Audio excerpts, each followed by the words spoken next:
Mukjizat secara harfiah itu berarti adalah sesuatu yang menjadikan akal manusia itu tak berdaya untuk betul-betul bisa mencerna.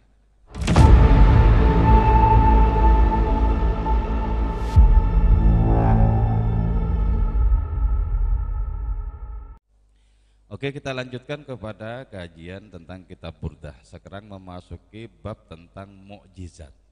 Ya. Sebelum berbicara tentang mukjizat yang nanti akan dituturkan oleh baitnya Imam Busiri ini, saya akan berbicara terlebih dahulu mengenai pemahaman tentang mukjizat itu.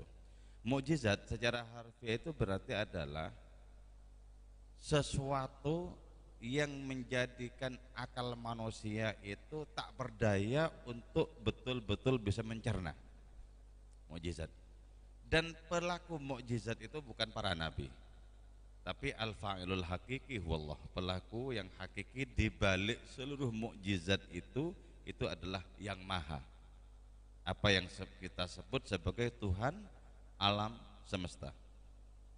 Kalau ini kita kembangkan dalam pemahaman yang lebih luas, maka bisa diungkapkan bahwa segala sesuatu yang ada ini adalah mukjizat yang dilakukan oleh Tuhan.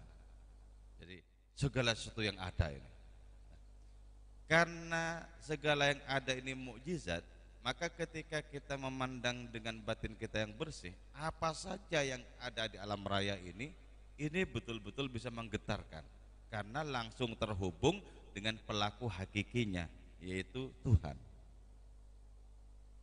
Jadi berkaitan dengan perkara tergetar atau tidak, itu berkaitan dengan perkara kesiapan batin kita untuk memandangnya. Apakah yang kita pandang itu kemudian mengantarkan kita ke Allah atau tidak, itu yang menjadikan kita tergetar. Karena itu orang kalau bersih hatinya itu gampang tergetar oleh segala sesuatu yang sepele. Hanya oleh bunyi kodok di malam ini misalnya, hanya oleh sebuah suasana yang sangat natural seperti ini bisa bergetar.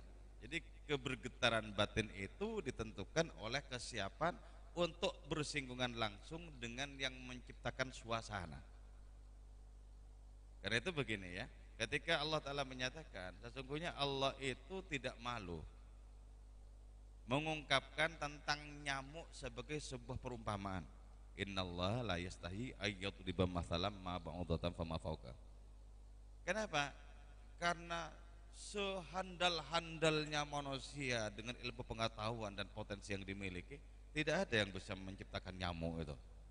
Jadi karena itu hak, karena itu benar, maka tidak ada alasan bagi Allah untuk malu perkara nyamuk.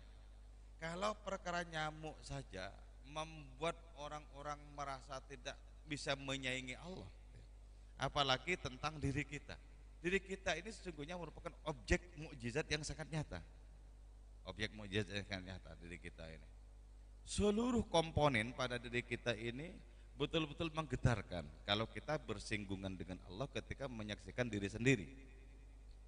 Maka karena itu kemudian dijadikan pintu oleh Nabi bahwa orang yang memahami, mengenal diri sendiri pasti mengenal Tuhannya. Bagaimana tidak kenal? Wong diri kita ini pintu untuk berakrab Dia kok. Jadi ketidakakraban dengan Tuhan adalah ketidakkenalan kepada diri kita sendiri. Jadi seluruh yang ada ini sebenarnya mukjizat. Mukjizat. Jadi ketika kita bisa memandang kehadiran-hadiratnya pada segala sesuatu, maka segala sesuatu adalah mukjizat itu sendiri. Bagaimana mungkin tidak bergetar? Oke, itu secara umum. Tapi mukjizat yang diterapkan oleh Allah Ta'ala kepada Nabi itu lebih sempit, kategorinya lebih sempit, pembatasannya lebih sempit. Yaitu dalam rangka apa? Dalam rangka menunjukkan bahwa mereka itu tidak datang dari manapun kecuali datang dari Tuhan semesta alam. Mereka diutus oleh hadiratnya itu untuk memastikan itu mukjizat yang terjadi pada para nabi itu. Nah, mukjizat ini sesungguhnya ini merupakan langkah terakhir dari dakwah persuasi para nabi. Jadi sebisa mungkin para nabi itu menyampaikan dengan penuh kelembutan, dengan penuh kasih sayang. Jadi sebenarnya andaikan tidak ada orang-orang yang ragu, andaikan tidak ada orang-orang yang ingkar, maka mukjizat tidak diperlukan sebenarnya. Orang seperti Abu Bakar Siddiq untuk beriman tidak memerlukan mukjizat. Orang seperti Abu Jahal, seluruh mukjizat Nabi tidak bisa membukakan pintu hatinya. Jadi karena itu pandanglah mukjizat itu sebagai senjata pamungkas yang diberikan oleh Allah Ta'ala kepada para nabi. Tapi itu pun ya, kalau dalam konteks keterhubungannya dengan manusia, mukjizat itu pun terbatas. Buktinya apa?